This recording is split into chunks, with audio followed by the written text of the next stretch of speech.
Today is the birthday of a beautiful, attractive, pretty, charming, good-looking, lovely, appealing, and captivating woman in person of Doyin Ajiroba. A round of applause for her.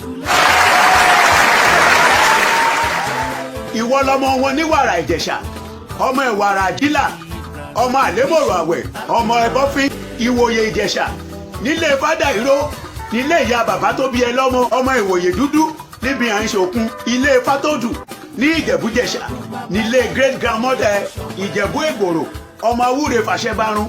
In fact, you are a FBI, full-blooded Ìjẹ̀ṣà. Ìjẹ̀ṣà òṣèré, onílẹ̀ obì, ọmọ ẹlẹ́ni àtẹ́ka, ọmọ ẹlẹ́ni ẹwẹlẹ́.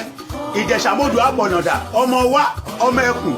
Ìjẹ̀ṣà bá ní rúdì ìṣáná, kulé lẹ́rọ wa ti bọ́n ọmú náà roko. Ọmọ olóbì wọ́wọ́ ti rí wọ́, ọmọ olóbì wọ̀wọ̀ ti rí wọ̀, ọmọ olóbì wọ́rọ́kọ́sọ lẹ́bàá ọ̀nà, wọ̀rọ̀kọ́sọ lẹ́kọ̀ọ̀kọ̀ igi. Yèhóbá wù ọ̀lọ́ Amújalébẹ̀dọ́yìn. Ìwọ náà láya wọn nílùú Ìdógún ní Ondo State.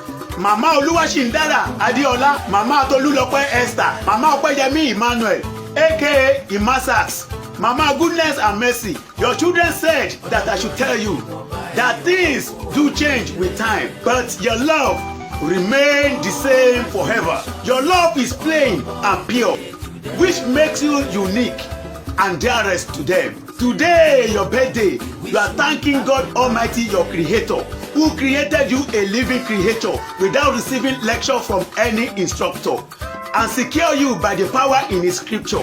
That is why I know that you cannot be devoured by any satanic culture.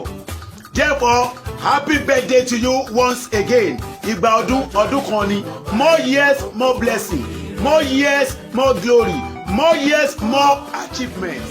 Lady Evangelist Ifemeri Owolabi, younger sister. Ọmọ wọn ní Ìfàkì Èkìtì, Ìfàkì Ọ̀rìnkìràn. Amójú ogun lè bí ọ̀run mákin ló ní kí n máa kí ẹ.